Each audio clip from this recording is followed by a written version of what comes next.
ప్రేక్షకులందరికీ నమస్కారం. ప్రస్తుతానికి మనతో పాటు దైవాగ్య బ్రహ్మశ్రీ వీరాపురం సుబ్రహ్మణ్య స్వామి గారు మనతో ఉన్నారు. గురుగారితో మాట్లాడేద్దాం. నమస్కారం గురుగారు. శుభాశీస్సులు అండి.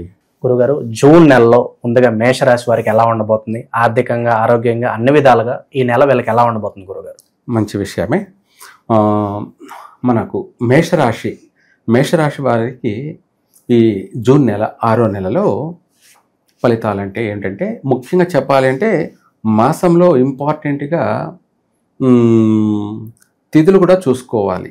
అంటే తిథులు అంటే మనకు ప్రతి మాసం బాగుంటుందా బాగలేదా అనేది మాసవారి ఫలితాలు చెప్పుకుంటూ వస్తుంటాము.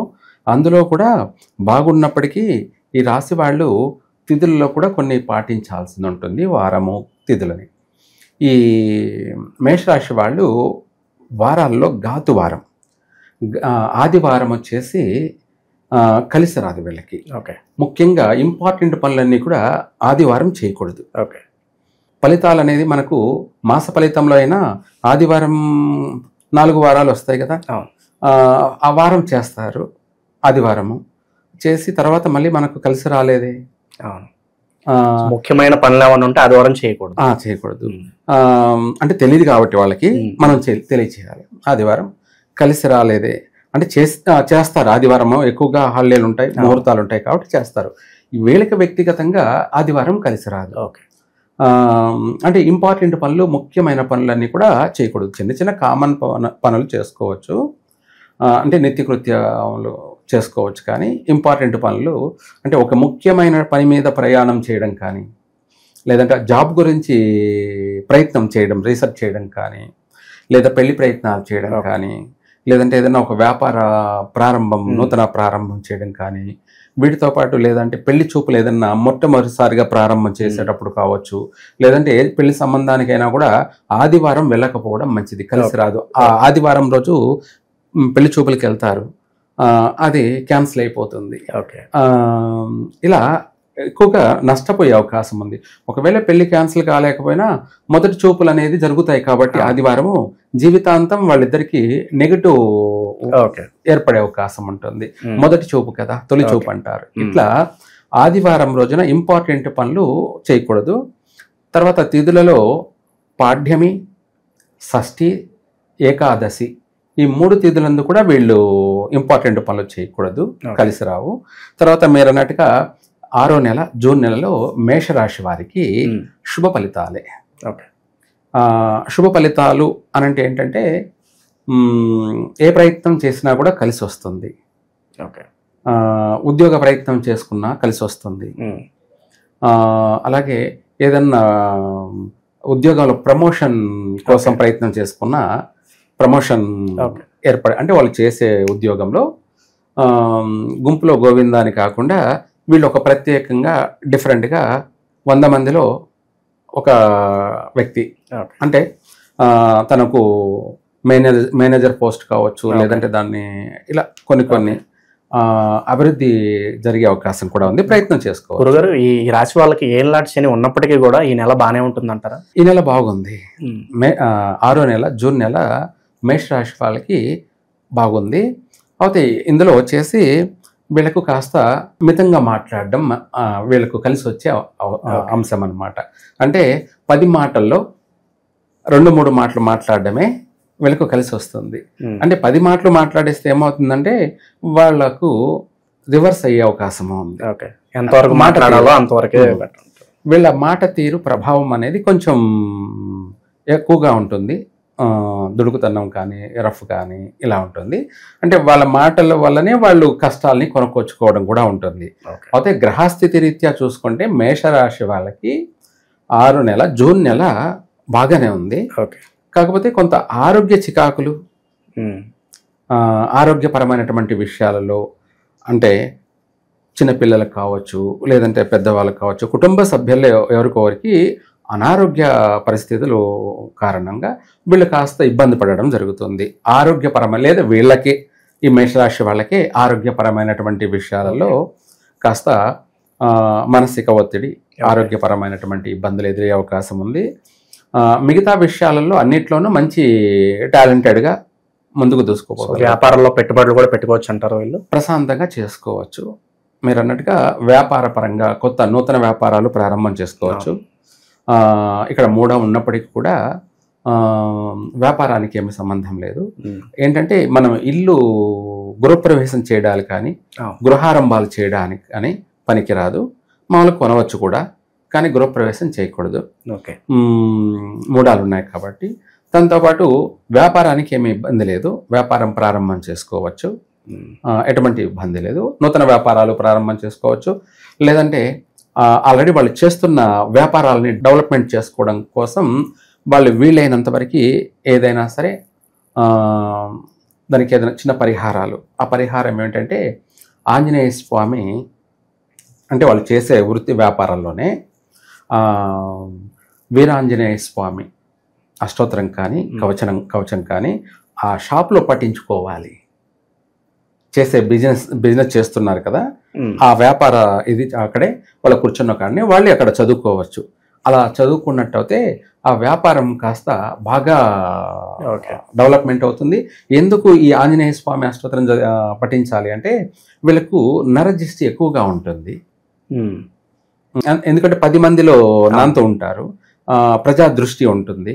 అందుకనేసి నరదృష్టికి నారాయణుడైనా నల్లరాయి అయినా, నల్లరాయి అయితే పగిలి తీరాల్సిందే, నారాయణుడైనా కష్టాలను అనుభవించవలసిందే అనే సామెత అనమాట. అందుకనేసి ఎంతటి వారికైనా తప్పవు. కాబట్టి దాన్ని కూడా తప్పించుకు తిరగడానికి వీళ్ళు చేసే వ్యాపారంలో అబ్బా వీళ్ళు చాలా బాగా అభివృద్ధి చెందుతున్నారు, చాలా ఏం చేస్తున్నారు, ఎలా చేస్తున్నారు, బాగా సంపాదిస్తున్నారు అనేసి అందరి దృష్టి అంతా కూడా ఉంటుంది. కాబట్టి అందుకనేసి వాళ్ళు వ్యాపారం చేసే సంస్థలో ఈ ఆంజనేయ స్వామి కవచం కానీ లేదా అష్టోత్తరం కానీ ఇలాంటి పఠించినట్టయితే, జపించినట్టయితే అక్కడ ఎంతటి నెగిటివ్ అయినా కూడా పటాపంచలైపోతుంది. పాజిటివ్ వైబ్రేషన్, మంచి అభివృద్ధి కలుగుతుంది. ఆటంకం లేకుండా వాళ్ళు అనుకున్న దానికంటే ఎక్కువగా అభివృద్ధి చెందే అవకాశం కూడా ఉంది. వివాహ విషయంలో ఈ పెళ్లి చూపులు అయితే చూసుకోవచ్చు, ఎంగేజ్మెంట్లు అవి కూడా చేసుకోవచ్చు. కాకపోతే ఈ 6వ నెలలో వీళ్ళకు వివాహం తొందరగా కావడం కోసం ఆంజనేయ స్వామికి వడమాల వేసి అలాగే తమలపాకులతోటి స్వామివారికి అష్టోత్తరం జరిపించి ఆ పెళ్లి చూపులకి వెళ్ళినట్టయితే వెంటనే ఖాయమైపోతుంది. అంటే ఆలస్యం జరిగి ఉన్నటువంటి వాళ్ళకి ఎక్కువగా, అంటే మినిమం 28, 30కి పైబడి 35, 40 ఇలా వయసు అయి ఉంటుంది కదా, వాళ్ళకి వివాహం కాకుండా ఉంటుంది. వాళ్ళు వివాహ ప్రయత్నాలు చేస్తూనే ఉంటారు పాపం. అటువంటి వాళ్ళకి ఈ మాసంలో కలిసి వచ్చే అవకాశం ఉంది. ఇంకా కూడా ఆ సంబంధం అనేది ఫెయిల్యూర్ కాకుండా ఉండడం కోసం ఆంజనేయ స్వామికి తమలపాకులతో ఆకుపూజ చేసి వడమాల వేసి ఆ పెళ్లి చూపులకి అప్పుడు వెళ్తే, అంటే వెళ్లే ముందు సంబంధం ఏదన్నా రమ్మని చెప్పారు, ఆ వెళ్లే ముందు ఆ ముందు రోజు లేకపోతే ఆ రోజు లేదా ముందు రోజు ఇలా చేసుకొని పెళ్లి చూపులకి వెళ్ళినట్టయితే ఆ వెళ్ళిన సంబంధం నిశ్చయం అవుతుంది. చక్కగా శుభవార్తలే, అంటే గుడ్ న్యూస్, వివాహ యోగం కలుగుతుంది. అన్ని విధాలా కూడా అభివృద్ధి అయితే చక్కగా ఉంది. ఇక విద్యార్థుల పర్సెంట్ గురుగారు విదేశీ ప్రయత్నాలు చేసుకోవచ్చు అంటారా ఈ నెల? 100% చేసుకోవచ్చు. ఎవరి జీవితం వాళ్ళదే. అంటే అక్కడ పరిస్థితులు బాగలేవు అంటే ఎప్పటికీ ఒకలా ఉండవు, మారుతూ ఉంటాయి. భయపడాల్సిన అవసరం లేదు. అక్కడ అందరినీ పంపించేస్తున్నారని కూడా కొంతమందికి భయం, అంటే ప్రజెంట్ కూడా వస్తున్నారు కాబట్టి. అలానేం కాదు, ఎవరు అదృష్టాన్ని ఎవరు ఏం చేయలేరు. అది ట్రంప్ అయినా, ఏ చక్రవర్తులైనా, ఏ పిఎంలైనా, ఎవడైనా కానీ ఎవరు అదృష్టాన్ని ఎవరు ఏమీ చేయలేరు. ఆ అదృష్టాన్ని మనం కొనుక్కొచ్చుకోవాలి అంటే కూడా ఇందాక మనం చెప్పినట్టు ముందుగా భగవంతుడిని మనం ఆరాధించి పూజించి ఏ పని చేసినా వీళ్ళు సక్సెస్ అవుతారు. గురుగారు, పెండింగ్ లో ఉన్న పనులన్నీ కూడా పూర్తి అవకాశాలు కనిపిస్తున్నాయి అంటారా? 100% ఉన్నాయి. 6వ నెలలో ఇందాక మీరు అన్నట్టుగా విద్యార్థులకి విదేశీయాన యోగం ప్రయత్నం చేసుకుంటే అయి తీరుతుంది. వచ్చేవాళ్ళు వస్తూ ఉంటారు, పోయేవాళ్ళు పోతుంటారు, అది వేరే కామన్. అలాగే ఇవే కాకుండా వాళ్ళ ఎప్పటి నుంచో నిలిచిపోయి ఉన్నటువంటి, ఆగిపోయి ఉన్నటువంటి పనులు కూడా మళ్ళీ పునఃప్రారంభం, అంటే తిరిగి ప్రారంభం అయ్యే అవకాశం కూడా ఉంది. ఓకే. వ్యాపారస్తులు ఎవరన్నా గురుగారు మేము ఏ వ్యాపారం పెట్టుకోవాలంటే పలానా ఏం చెప్తారు గురుగారు, ఎలాంటి కలిసి వస్తాయి అంటారు? మేషరాశి అనేది చెప్పాలంటే ఈ మేషరాశిలో పుట్టిన వాళ్ళు మల్టీ టాలెంటెడ్ అంతా ఎక్కువ శాతము. ఏదైనా చేయగల సమర్థులే. తెలివి ఉంటుంది, కానీ వాళ్లకు తెలివి ఉన్నప్పటికీ అదృష్టం కావాలిగా. మెయిన్ అది. అదృష్టం అంటే ఏంటంటే పుట్టుకతోనే ఉంటుంది. అది పుట్టుకతోనే అంటే జన్మతః మహర్జాత కూడా కాదు. అంటే బిడ్డ వచ్చిన వేళ గొడ్డొచ్చిన వేళ అన్నట్టుగా వాళ్ళ పుట్టిన టయాన్ని బట్టి వాళ్ళ జీవితం. ఇప్పుడు మేషరాశిలో ఎంతో మంది పుట్టుంటారు ఆ నక్షత్రంలో. అశ్విని నక్షత్రం కావచ్చు, భరణి నక్షత్రం కావచ్చు, కృతిక నక్షత్రం 1వ పాదం కావచ్చు, ఎంతో మంది ఆ రాశిలో పుట్టుంటారు. ఒకరేమో హ్యాపీగా లైఫ్ జర్నీ ఫాస్ట్గా గ్రోత్ డెవలప్మెంట్ అవుతూ అన్నిట్లోనూ ఏది పట్టుకున్న 3 పూల అరకాయల్లో వాళ్ళు అభివృద్ధి చెందుతున్నారు. అందులో కొంతమంది నడుస్తూ ఉన్నారు, అంటే స్లో ఉంది. కొంతమంది ఏం చేస్తున్నారంటే కూర్చొని ఉన్నారు. ఇంకా కొంతమంది ఏం చేస్తున్నారంటే దిగులు చేస్తూ ఉన్నారు. కొంతమంది ఏం చేస్తున్నారంటే ఏడుస్తూ ఉన్నారు. కొంతమంది బాధపడుతూ ఉన్నారు, అంటే దుఃఖంలో ఉన్నారు. ఇట్లా ఒక్కొక్క వేరియేషన్ ఉంటుంది. ఏమిటి అంటే వాళ్ళ పుట్టిన తలరాత. ఓకే, రాశి అందరికీ బాగుంది 6వ నెల, మరి అందరూ బాగుండాలి అనంటే పొరపాటే.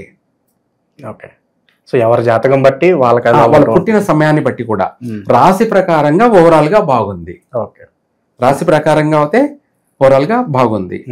ఇందులో మళ్ళీ మనం వాళ్ళ పుట్టిన టైం సమయాన్ని బట్టి వాళ్ళ జీవితం ఉంటుంది. ఓకే గురుగారు, చాలా వరకు శుభ ఫలితాలు ఉన్నాయి. ఇంకా మెరుగైన ఫలితాలు పొందాలంటే కామన్ గా మేషరాశి వాళ్ళందరూ ఈ నెల ఎలాంటి పరిహారాలు చేసుకుంటే బాగుంటుంది అంటారు? ఓవరాల్ గా వీళ్ళకి ఎక్కువ శాతం దృష్టి దోషము, గ్రహ లోపాలు ఉన్నాయి కాబట్టి, ఆరోగ్యపర లోపాలు ఇవి ఉన్నాయి కాబట్టి ఆంజనేయ స్వామిని అందరూ కూడా ఆంజనేయ స్వామిని పూజించడం ఎటువంటి ఎంతటి నెగటివ్ అయినా కూడా పటాపంచలైపోతుంది. ఆంజనేయ స్వామి దర్శించడం అన్నా తలుచుకోవడం అన్నా అది చెప్పలేనంత ఎనర్జీ ఇస్తుంది. అందుకనేసి వీళ్ళకి ముఖ్యంగా ముందు నరదృష్టి ప్రక్షాళన జరిగితే మిగతా వాటిలో వీళ్ళు టాలెంటెడే. ఎంత పనినైనా కూడా ఈజీగా సులభంగా సాధించుకోగల శక్తి సామర్థ్యాలు కలిగి ఉన్న వాళ్ళే మేషరాశి వాళ్ళు. ఓకే, చాలా బాగా వివరించారు గురుగారు. ఓవరాల్ గా మేషరాశి వాళ్ళకి జూన్ నెలలో ఏ విధంగా ఉండిపోతుందో చాలా అద్భుతంగా వివరించారు. ధన్యవాదాలు గురుగారు. సర్వే జన సుఖినో భవంతు.